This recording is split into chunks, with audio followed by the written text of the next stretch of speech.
Pagbasa mula sa aklat ni Propeta Isaías.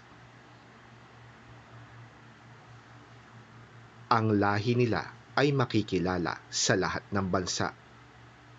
Ang mga anak nila'y sisikat sa gitna ng madla. Sino mang makakita sa kanila ay makikilalang sila ang aking bayang pinagpala. Buong puso akong nagagalak kay Yahweh. Dahil sa Diyos, ako'y magpupuri sapagkat sinuotan niya ako ng damit ng kaligtasan at balabal ng katwiran, gaya ng lalaking ikakasal na ang palamuti sa ulo'y magagandang bulaklak, gaya ng babaeng ikakasal na nakasuot ng mga alahas. Kung paanong sa lupa'y sumisibol ang halaman at sa hardin ay lumilitaw ang binhing itinanim, ipapakita ng Panginoong Yahweh ang kanyang katwiran at papuri sa harap ng lahat ng bansa.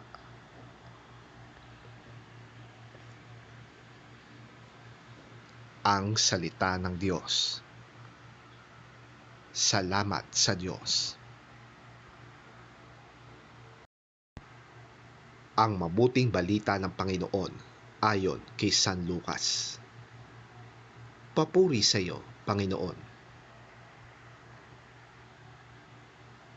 Habang nagsasalita si Jesus, may isang babaeng sumigaw mula sa karamihan.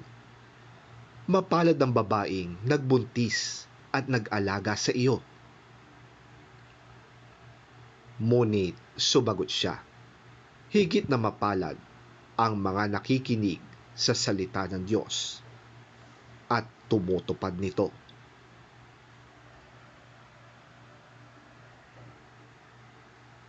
Ang mabuting balita ng ating Panginoon. Pinupuri ka namin, Panginoong Hesukristo.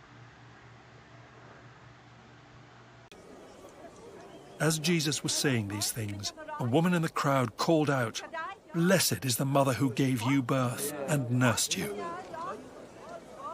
He replied, "Blessed rather are those who hear the word of God and obey it."